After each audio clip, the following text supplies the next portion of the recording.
Guys, welcome back. Today's video we're going to be focusing mostly on the effects that an airbrush can give you when building up in layers. A lot of times when you first get your airbrush, you see it as a really great way to lay in your base tones and to knock out colors very quickly.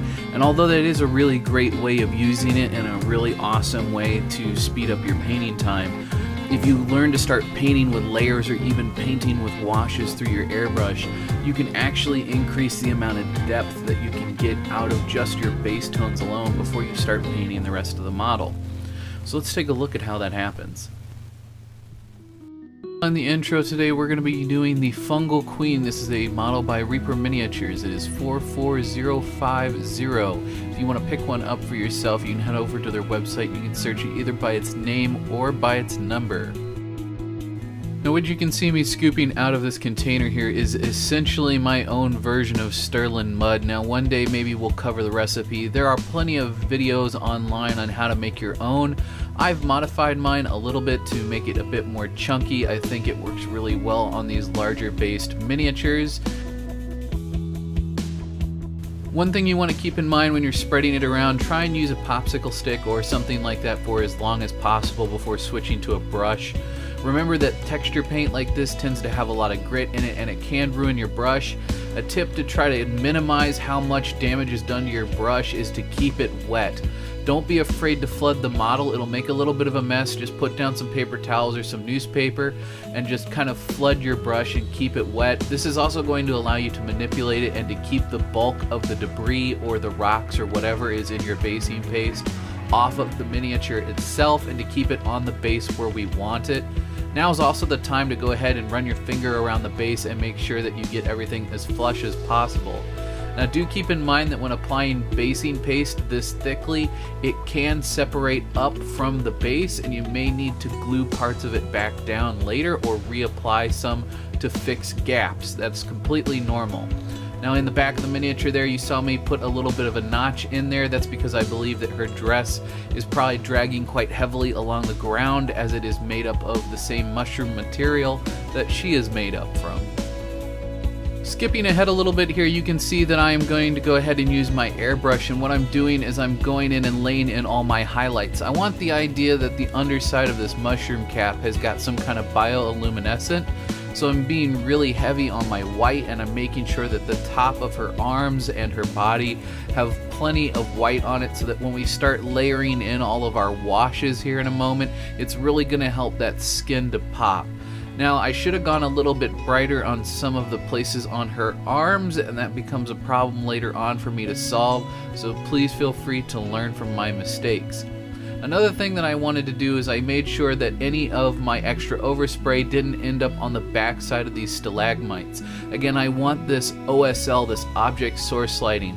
I want my lighting source to be coming from her and above her. I don't want it coming from the outside. And a really good way to sell that illusion is to keep the outside edge of those stalagmites nice and dark. Starting off with more of a brown yellow, this is Seraphim Sepia from Citadel and we're running this through an airbrush. You can see that when you spray this on super thin, you get this almost iridescent yellow-green look, and the more layers you put on, the more it starts to take on some of those brown features of the wash. So use this sparingly, use it to the effect that you want.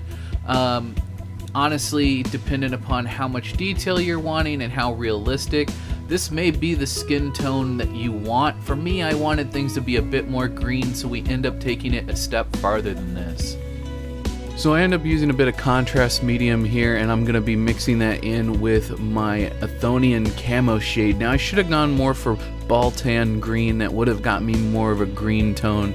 The Athonian camo shade has a bit of brown in it, but as you'll see when we start adding some dry brush layers down the road toward the end, I managed to bring the colors back to where I wanted them. As you can see here, all the Athonian camo shade did is it just kind of brought more of those yellow tones out. So you can see me here now, you saw a little bit of green in that pipette. All that is that's a green glaze that GW no longer makes. It's what is warpstone now. So you could take warpstone contrast paints and kind of water it down a little bit and end up in the same place. And that's what ends up saving this color and brings a lot of the green back in that I wanted. Now I wanted all the cracks in between the top of this mushroom to be a completely different color from everything else around it, so I went in with a nice deep dark brown.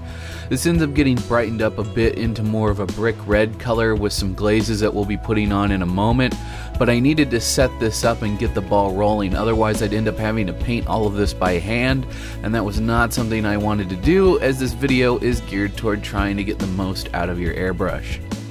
We're going to be switching it up a little bit and doing some panel accent color. I'm using brown and black. Now if you don't have something like this, you may want to use oil paints and do an oil wash. I know that's not something we've necessarily covered yet on this channel, but it's a good alternative. Otherwise you can just be really careful when applying a generalized brown and black wash. Now why are we doing this? As you can see, I'm going ahead and I'm blocking in those shadows on these stalagmites, and the way that this panel wash works is that it's going to flow through these cracks to the other side and bring out a lot of depth and detail. Now I do end up having to fix things a little bit with a bit of a dry brush, but that's okay. This is just going to help to reaffirm the shadows on the outside edge of these stalagmites. And so as you can see here, I end up using a bit of gray and a bit of wraith bone, and between those two colors I'm able to dry brush in back a lot of the tones that are missing now, which set us up for a really good base for when we start adding some color later with an airbrush. A bit with Ushapti Bone. Ushapti Bone for me is running out. I need to replace it. I don't have a lot left, so I'm going to be very sparing with this, but mostly what you're going to want to use this for is a dry brush across the inside of the cap of the mushroom, as well as along the base of the mushroom dress. This is going to really help to sell the effect that she is a living mushroom, as opposed to just something that vaguely represents a mushroom. Now you'll also see that I am using this on the upper portion of her dress. Now I wanted this to be a more natural mushroom color, so you can see me laying in those tones now. Now if you wanted to make this a different color, I recommend starting with the Ushapti Bone like we have, and then using a wash or a glaze to change its color. This will give it a much more natural appearance, whereas if you were to just paint directly on the color, it's not going to look quite as natural. Your colors are not going to blend and fade with the skin tone. And again, we want this to look like it's a live living creature. We want this to all look as though it's one and the same, as opposed to a fabric on a person. And then you'll see me, I'm also using a little bit of this Ushapti Bone color, and I'm kind of dry brushing that color in so that these vine-like clothes are blending in with the surroundings. Once again, I'm coming back in with a bit of wraith bone. Again, this is because my Ushapti Bone is running out. Now, you can use wraith bone, or you can continue to use Ushapti Bone. And we're just doing a vague dry brush again over the cap of this mushroom. This is going to set us up for base tones. Again, I said earlier in the video, I want to paint this more of a red tone. I want to make sure that the tops of this craggly bit really stick out and are nice, vibrant red. So in order to do that, we need to go ahead and lay in a dry brush layer across all of this, doing our best to stay out of those recesses. Now we're using Bloodletter Glaze, which hasn't existed for a while. I apologize. I'm trying to use this up before it goes bad. I don't have a lot of uses for it. You could use Blood Angel Red from Citadel's contrast line, but any kind of a red glaze will work here. And we just want to lay all this in on this mushroom cap, doing our best to stay away from the dress. If you end up having to do a bit of this by hand, that's no big deal. But right now we're making sure that all of these larger white patches get a nice even coat of red before we hit the entire mushroom cap. I'm also laying a little bit in on the inside edges. This is just to bring a pop of color into everything. You don't have to do this. If you're happy with the way yours has turned out so far, you can just leave it be. There's nothing magical about this stage. We're just reinforcing our shadows with a bit of black through the airbrush. Now any color black will do. Black is a pretty universal color. In my case, I'm using Citadel's Abaddon Black.